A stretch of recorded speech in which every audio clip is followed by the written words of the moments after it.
Hi, everyone, and welcome back. We're joined today by Gilbert Doctorow, an international affairs analyst, historian, and author of books such as War Diaries, the Russia-Ukraine War. So, welcome to the show. I want to ask you about the state of relations between the European Union and the United States, because, as we all know, von der Leyen and Trump, they reached a US-EU trade agreement. And for many people, myself included, it looks more or less like a complete capitulation and subordination, and something that could, I guess, change the relationship between the EU and US, but also something that can undermine the internal cohesion of the European Union itself. So, uh, given that you're located there in Brussels, what does this agreement actually include, and can you make any sense of it? The agreement that was reached in Scotland has two important sides to it. One is what everybody is talking about, the tariffs. And the tariffs are now set at generally 15%, down from a tentative 25% before an agreement was reached. But that doesn't cover all products and services. Airplanes or airplane parts, for example, are not included in this. They're at a much lower tariff rate. There are other products which will be negotiated still. For example, wines and liquor, which are of great interest to one of the leading countries in the EU, that is France, and that probably will be negotiated at a different level, lower level, in the wishes of the French. But looking at the tariffs, that is severe. It is compared to where we were at the start of the year. It is less than the dramatic and ruinous tariffs that Trump had spoken about before he would negotiate a deal. And will this bring European manufacturing across the ocean to the United States at the expense of jobs in Europe? It's not quite clear. There is very little discussion of what Europe actually sells to the States and how vulnerable it is to loss of market share due to price increases. That's something we can perhaps get into. But what I have in mind is that mass products that are bought and used by the vast majority of the population, they are not typically European products. They are Chinese products. European products include a lot of luxury goods, and luxury goods are being sold to wealthy people for whom a 15% tariff won't make a big difference. So the real impact on European sales in the States from this agreement in Scotland, it still has to be refined. One cannot make definitive statements yet because it's not complete. There are these negotiations at the margins. But what was most outstanding, and of course what impressed observers of all political stripes, by the way, not just observers who are anti-American or pro-American. No. All observers came to one conclusion. It was, as you say, a capitulation. To put it in other terms, it was an enormous humiliation for Europe. Von der Leyen went to Scotland, cap in hand, as more or less a beggar, without any, not negotiating from strength, as they like to say these days. On the contrary, she was negotiating from weakness and from the fear that the failure to reach an agreement would end in a tariff war that could cost Europe 5 million jobs. So she was under enormous pressure to ingratiate herself with a man whom she knows despises her. Trump has never made that a secret. And she came away with something that isn't too terrible. And that's the consensus, again, of observers here in Europe. It's not too terrible, but it's bad, and it's particularly bad for the way it was reached because it demonstrated that there is no leverage from the European side. But that is one side of the story. The other side of the discussion was the commitment by Europe to purchase $650 billion in American hydrocarbons, that is liquefied natural gas and petroleum, over the next 3 years. That is potentially a far bigger impact on Europe than this whole tariff discussion, because it locks in the non-competitive situation of European wares on world markets. The single biggest factor in the deindustrialization of Germany that has gone on for the last 3 years at least, when the Nord Stream pipelines were destroyed, when Europe swore off to buying more Russian pipeline gas and cheap oil. That was a decisive factor, making the German economy uncompetitive. It was a decisive factor in whole sectors of industry shutting down completely. Those sectors that were highly dependent on cheap energy, like glass manufacturing, for example, and fertilizers, of course. These were hit enormously, and the fertilizers being hit, of course, has passed along to consumers in higher prices for all fresh produce, which is produced with less efficiency, with lower yields when the fertilizers are used more sparingly because they're so expensive. So this aspect is not in the featured news when it deserves to be. As I said, it locks in the uncompetitive status of European products on world markets. Now, can that figure be reached? That is another question. Will they actually reach it?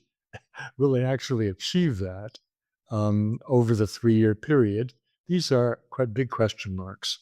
The United States now exports $80 billion a year of hydrocarbons to Europe. To go from there to 250 or 215 billion dollars a year is a big stretch, particularly since it's not obvious that America has the production capacity to fill orders should they come in. So that is all debatable. But if it were to be exercised, if in some way the United States could achieve these exports and Europe could absorb them, that will be a big dent in the European economies. And Europeans, the middle-of-the-road supporters of Atlanticism, had been searching hard to explain why they were so disadvantaged in the negotiations with Trump, how he was able to vanquish and have von der Leyen kneeling before him and kissing the ring. This is something that they're debating. The Belgian leading French-speaking newspaper, Le Soir, blamed the problem on Europe's overdependence on exports to drive economic growth. But that is not a convincing argument to anyone who is aware of global trade, since that is precisely the formula that China has used and continues to use so successfully to achieve its enormous growth, presently 5% per annum, whereas in the first quarter of 25, the Europeans were displaying great pleasure to have 0.1% GDP growth. Well, isn't the real dilemma of the European Union then not that they're dependent on foreign trade, but that they're excessively dependent on the United States as a partner? Because it seems as if the EU wants to have a reliable dependency on the United States as it had in previous decades. And in order to do this, they have to win over the I call it the goodwill or affection of America by doing as they're told, which includes reducing their economic ties with countries such as Russia, China, Iran, and American adversaries. But by trying to win over the love of Washington, they isolate themselves more in the world and become more dependent on the United States. So is this by committing themselves solely to the US, will this strengthen the relationship with Washington, or will it undermine it by giving the Americans too much leverage in this partnership? If strengthen means for both parties, of course not. Strengthen the American leverage over Europe, definitely. The question is, why did Europe submit to this? Did it have to? what was the overriding consideration? Well, I think there is a certain understanding among many observers that the driving force was defense.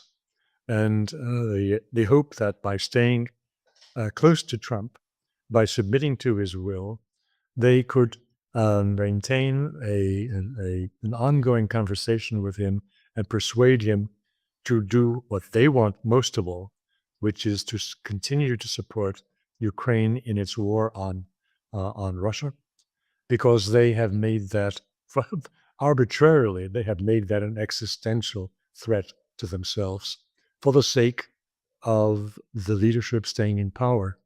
That is to say, they're singing and dancing and moving from the story of the last 3 years that Russia has to be defeated to the story of the present, which is we have to stay united. We need the present leadership in power because this is the only way that we can rearm Europe and prepare for a war with Russia that may take place as early as 2029. That is the current story that the present leadership in 25 out of 27 countries of the EU is putting forward to the press, to the public at large, as their re-election bid and as their bid for support. This is based on the same delusion that we've seen in their understanding of the Russia-Ukraine war from the beginning. The delusion here is that they can persuade Mr. Trump of anything. They can't. And they're listening to what he says, which is a terrible mistake. Mr. Trump has nothing but contempt for the press. He has nothing but contempt for most of the European leadership. He knows that they are weak, that they are cowardly, that they are conformist, and that they will be bullied. And that is essentially what he is. He is a bully. He's a bully who is successful at this trick. And he is telling them one thing and doing something else. What he's doing is stopping supplies to Ukraine. What he's doing, and this is something we can get into, is probably aiding and abetting the eviction of Zelensky from office and his replacement by somebody who is capable of negotiating a peace treaty with the Russians. So they are going to be bitterly disappointed. They've made a bet. They have allowed themselves to be humiliated for the sake of continuing a war with American help, which will not happen. Yeah, this is a comment I made all the way back in Munich when Vance gave this speech, and I was making the point that the Europeans' efforts to show their loyalty to the United States instead of being rewarded, I think, not just Trump, but at some general level across the political class, they're getting some contempt for the Europeans for the spinelessness or the inability to stand up for their own interests. So, and again, this is something I've heard from many people as well. So, so the assumption here is you make a deal, a humiliating deal, a bit of subordination, and then how somehow this would be rewarded by the United States locking in its presence in Europe. But we also had the Ukrainians making the same assumption with this minerals deal. If we just sign this deal, then Trump will be locked into the Ukraine conflict. But a counter argument would be then that he can come home to his own people and say, "Look, I got our money back. Now we can leave." I mean, do you see this? You said they make a mistake by trusting that he will stay there, but how do you see Trump's commitment to Europe in the months to come? Because he has been making a lot more aggressive rhetoric towards the Russians. Is this essentially what the Europeans bought themselves with this horrible trade agreement? Well, he keeps everybody guessing, including those who have bet the house on successful relationship with Trump by the handshake agreement this past weekend in Scotland. He keeps them all guessing. And even yesterday, there was a expression of horror that was picked up by major media here in Western Europe that Trump was about to cut a deal with Vladimir Putin that would be vastly destructive of all the ambitions of the EU. I don't think he's going to cut such a deal. I don't think that he has anything to offer the Russians that could persuade them to yield in any way on their conduct of the war when the victory on the ground is so close to being achieved. So that is also nonsense. But they are uncertain. The Europeans here are hoping that they have him online and can persuade him by pointing to these terrible acts of bombing and that the Russians are committing now in Kyiv and elsewhere.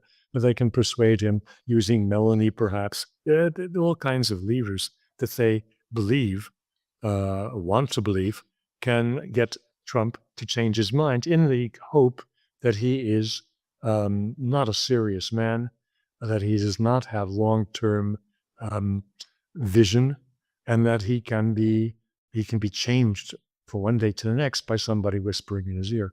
That is all false, completely false. Nonetheless, it persists as a widespread notion of who Mr. Trump is here in Western Europe. And then you have the special relationship with Keir Starmer, which would seem to demonstrate the validity of such assumptions about Trump. But also, Starmer went to Scotland. Trump didn't come down to London. He was also a supplicant. And the relationship there with the British, they have the most favored tariff deal out of all countries with the United States at present with a 10% tariff. And they're gloating over that. But they still have 50% tariffs on steel, which were a very important export product to the United States. And so the British have been given the hope that they have a favored position with the United States as against Europe. But it can change at any moment. And I think that, again, looking at politics, who stands where? Well, Mr. Starmer is the head of the Labour Party, which is to the left, shall we say, of Mr. Trump's politics. I don't think he enjoys real respect. Trump has it his way. And he gets a meeting with the king, that's fine. He likes pomp and circumstance. But I don't think that he is genuinely influenced in making policy on these superficial acts one way or another with this or that state leader. He has his own determination to self-impose sanctions on the United States by way of tariffs for the sake of reindustrializing the United States. And I don't think it's a vain proposal. No, but some of these threats, though, they seem to become actions. Well, I'm thinking then especially what Trump is doing with the Indians, that is putting this additional tariffs on and justifying it by their trade with the Russians. And this is why I was wondering as well, this 10 days, which he has put on, well, it was 15, now it's 10. Obviously, this could become another 50 again. So these deadlines doesn't necessarily have to mean anything, but it does beg the question why he would make himself vulnerable in terms of putting these deadlines to begin with, though. So what is the thought process here? What is it attempted to achieve? And when Russia predictably ignores this, what will happen on day 10? Well, let's there's speculation about day 11, but let me add to the complexity of the analysis by bringing in what Russians are talking about on their talk shows. I think it's a different perspective from what is being said by any of my peers in the United States and Western Europe. And that is, why the 10 days? What is it all about? It's because 50 days inconveniently expires on September 3rd. And that is much too close to the celebration of the end of the World War II in the Pacific, which will be marked by the visit of heads of state from all over the place in Beijing. Putin will be there, but I think 20, 30 or more heads of state from around the world will be there. And Mr. Trump wants to be there. He wants to have his face-to-face meeting with Xi during that time, and possibly could also use that to have a face-to-face meeting with Putin. So I think in consideration or reconsideration of how inconvenient the September 3rd closing was, in light of the new aspiration to meet with Xi in Beijing, which is supported by a number of other things, namely his refusal to allow the president of Taiwan to visit New York. I think their whole visit to the States was scrubbed with the intent to avoid any embarrassing conflict with the Chinese that would interfere with his being invited to the festivities in Beijing. So with that in mind, that's a different focus entirely of what his deadlines are about.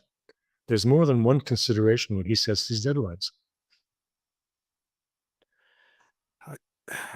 When we look though at the Europeans, how there is a strange development. That is, they seem to solely focus on foreign policy these days. This is, as you mentioned, with Starmer, this is seemingly especially the case in the UK, where he spends very little time on domestic issues. I guess you can say the same about Macron.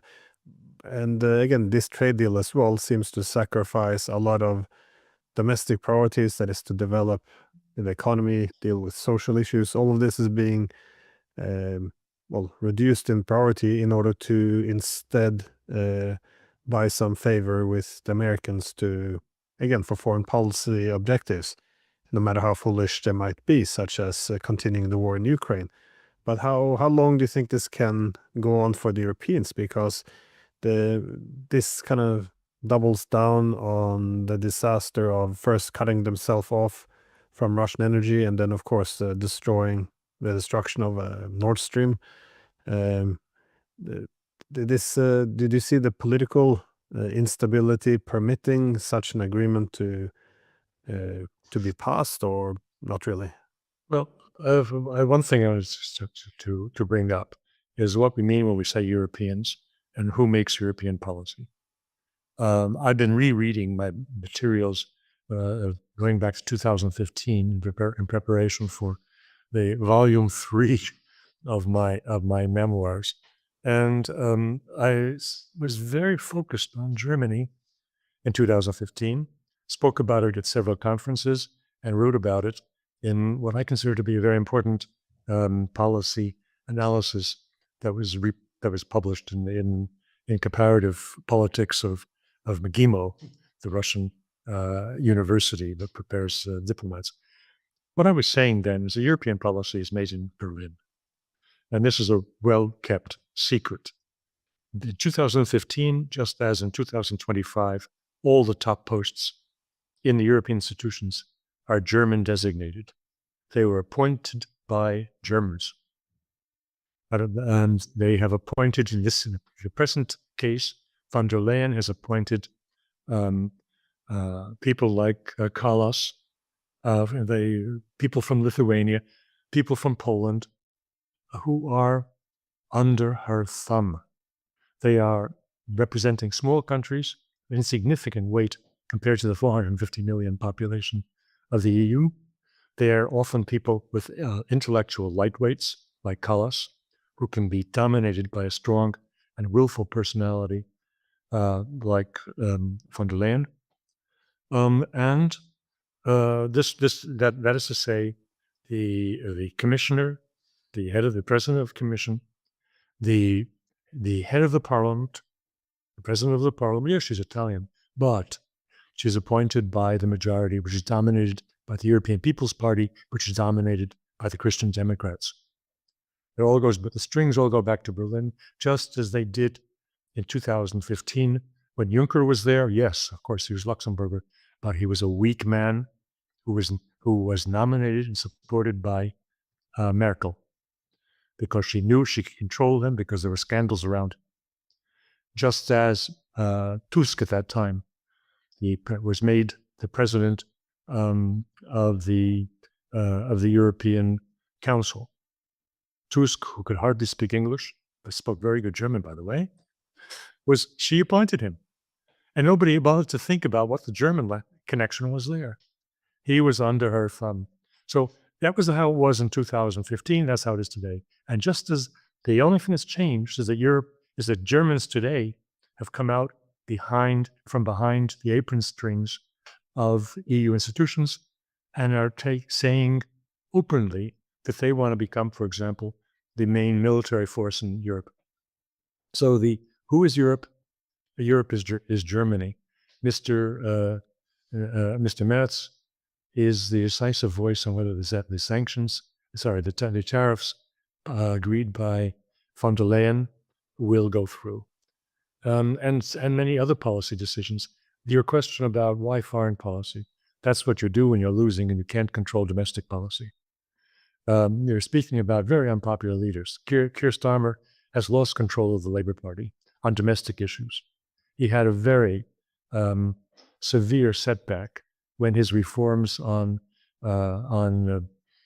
support of the needy, of the wealth, of the benefits reforms were rejected by his own party, and watered down to almost nil, where they hoped to save a lot of money in the budget. Starmer on domestic issues is very weak.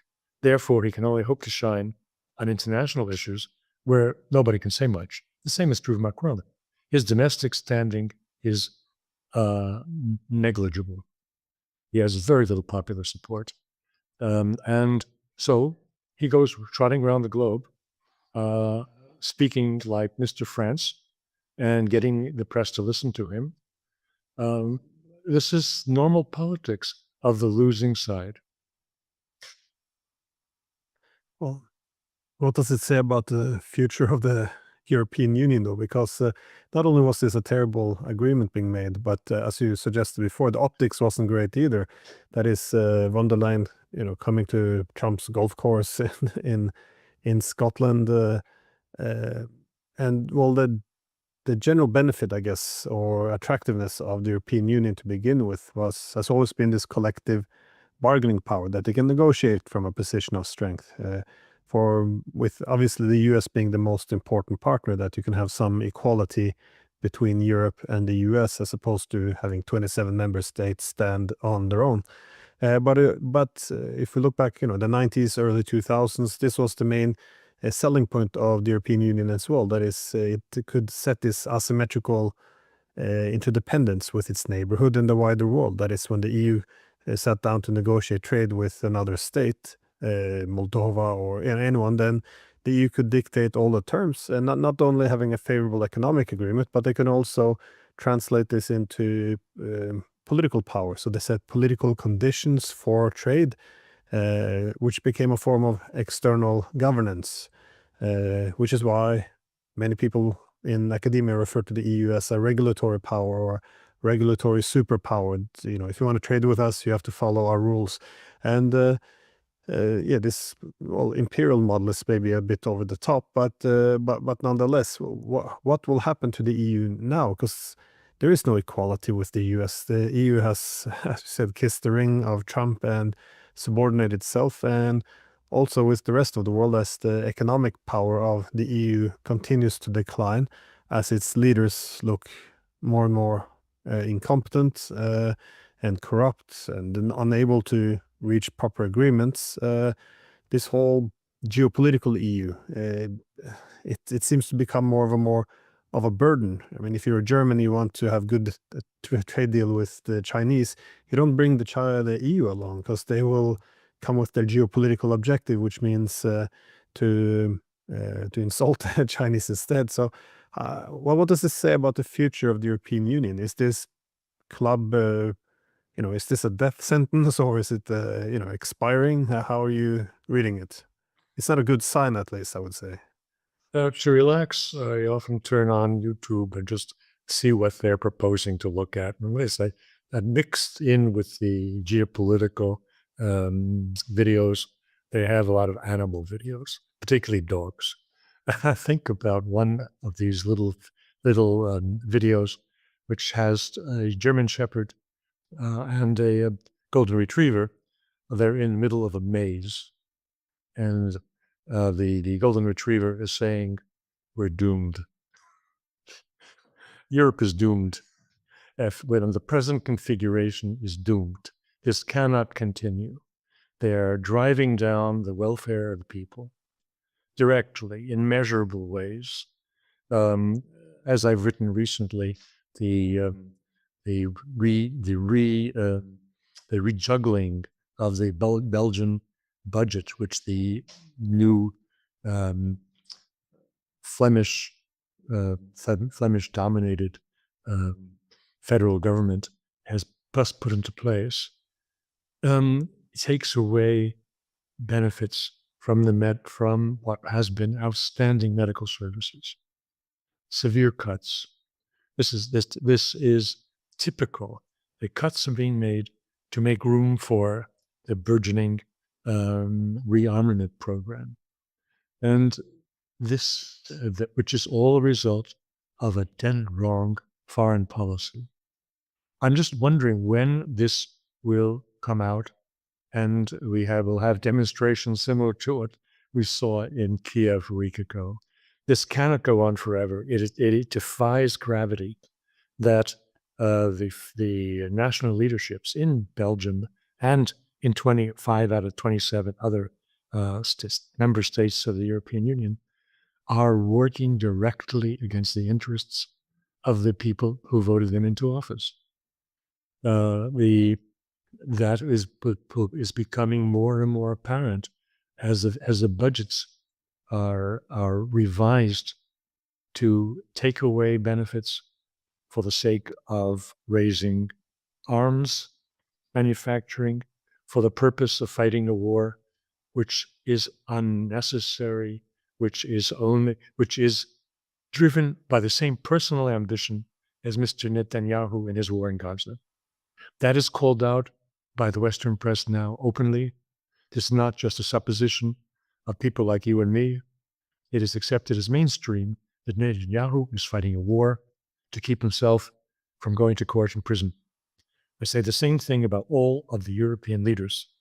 They are pushing rearmament to avoid being put out in the street where they belong, because the budgets that they are submitting to the member states are anti-popular. They are against the people. It cannot go on. And so I agree with that golden retriever. We're doomed.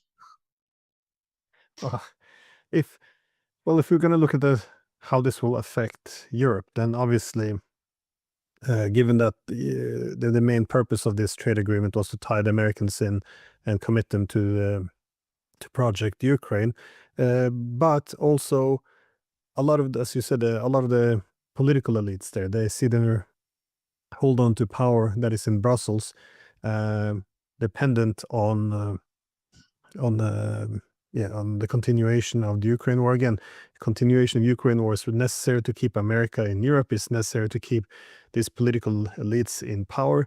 But beyond that, we also see that not just the European Union, but the European member states, they bet a lot of political legitimacy on defeating Russia, and not just the political legitimacy, the entire economy has been thrown into this and sacrificed. So what happens when the Ukraine war is eventually lost? And well, it depends what a defeat looks like, but what the Europeans are promising, they're destroying Russia, and having the Ukraine join NATO, all of this obviously is not going to happen. So and I think that's an important question now, that Zelensky looks as if he is somewhat in a weaker position. He's no longer the reincarnation of Churchill, apparently. And suddenly the Europeans, a few weeks ago, it was Russian propaganda to say that he was an authoritarian. Now suddenly it's permitted. So what do you see happening with Zelensky and Ukraine, and how will this affect Europe once we eventually lose this war? It's permitted not just to YouTube channels, it's permitted to the Financial Times.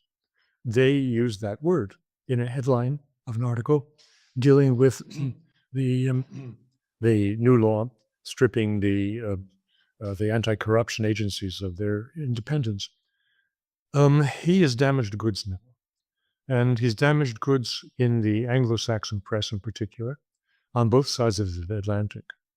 Now, the question I've had is who was behind the enabling of the demonstrations that took place, the mass demonstrations that took place in Kyiv and in other major cities in Ukraine over the course of several days, in the past week, against the law, which ultimately ended in the relocation of the new law and restoration of what is said to be the independence of these agencies. The speculation now again, I will share with your audience what the Russians are saying about this. They're saying that we can expect in the immediate future very scandalous trials. Already yesterday is an indication that a newly installed prime minister was about to be charged with corrupt practices for having used, together with Yermak, the head of the presidential administration, Ukrainian airplanes, which are only to be used for state purposes. She, as the prime minister, has the right to use it. Yermak didn't. And it was pretty obvious that she was doing, the man who was behind her, who protects her, Mr. Yermak, she was doing this trip with him for his benefit, not for her own. So that's the first shoe to fall. There are going to be some very big accusations made in the next few weeks against people in the close entourage of Zelensky and probably of Zelensky himself. We are now in the last stages of Zelensky's time in office. The question is, who is pushing this most? Is it Britain with the MI6, who helped arrange that the Ukrainian police and military would not attack the demonstrators? Or was it the CIA?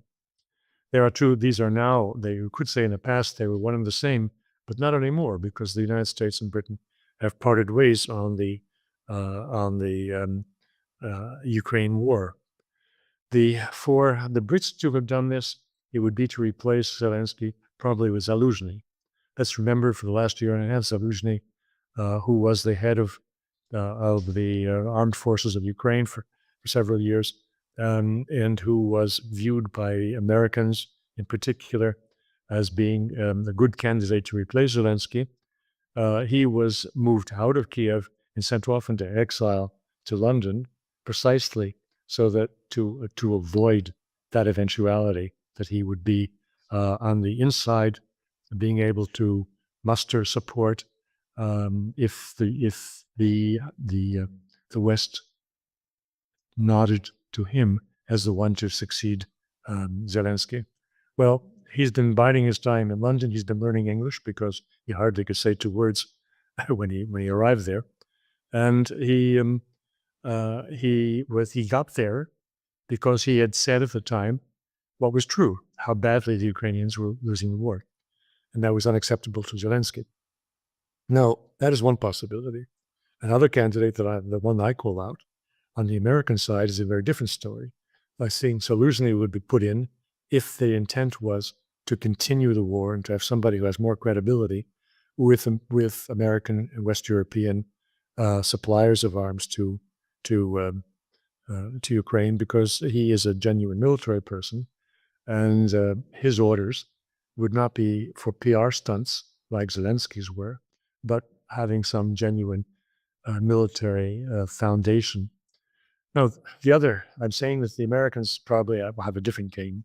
If they were behind this, then it is probably to install somebody like Umerov, who is now the leader of negotiations in Istanbul.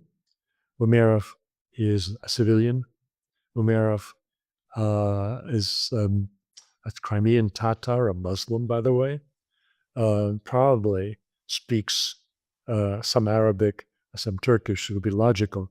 He has been a leading personality in Ukrainian meetings with the Gulf states. More importantly for the United States, he's their boy. When he was in secondary school, he spent a year in the United States living with an American family. When he went back, finished his higher education, became a successful businessman in high-tech area, made a lot of money, he established fellowships for Ukrainians at Stanford University.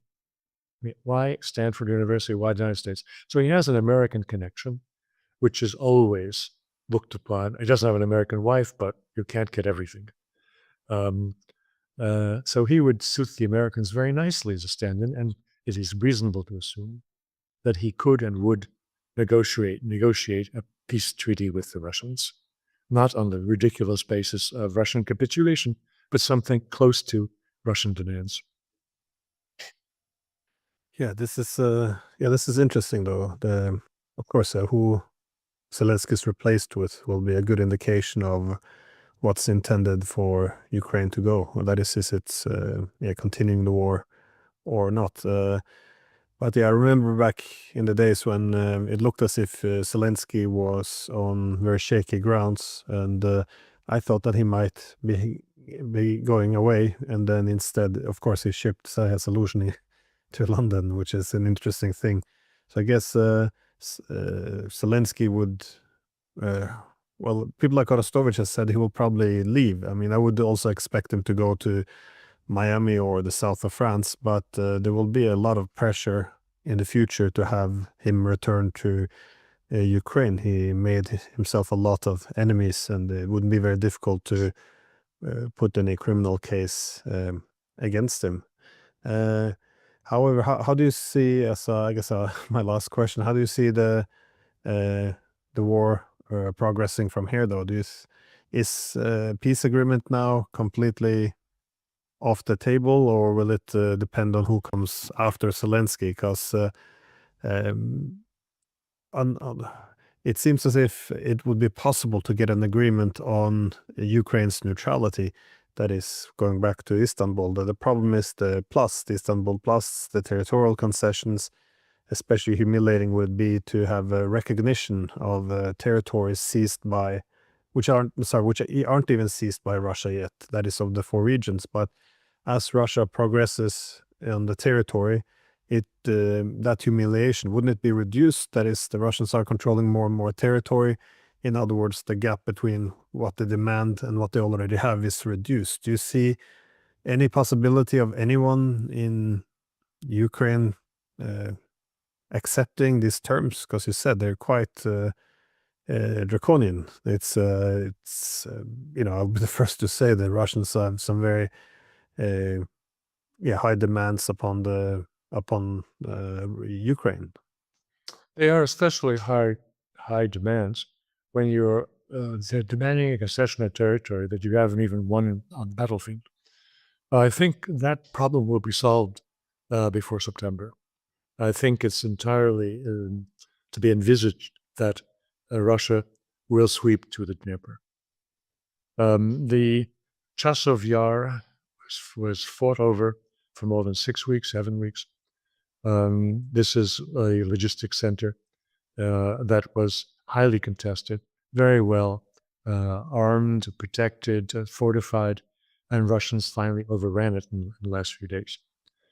The next big center is Pakrovsk, which the Russians call Krasnoarmeysk. That is now facing Russian troops on the outskirts of the city. This has been going on for months, of course, this progress. The Russians draw it out because they have wanted to avoid close contact fighting, which can be very expensive in human life for both sides.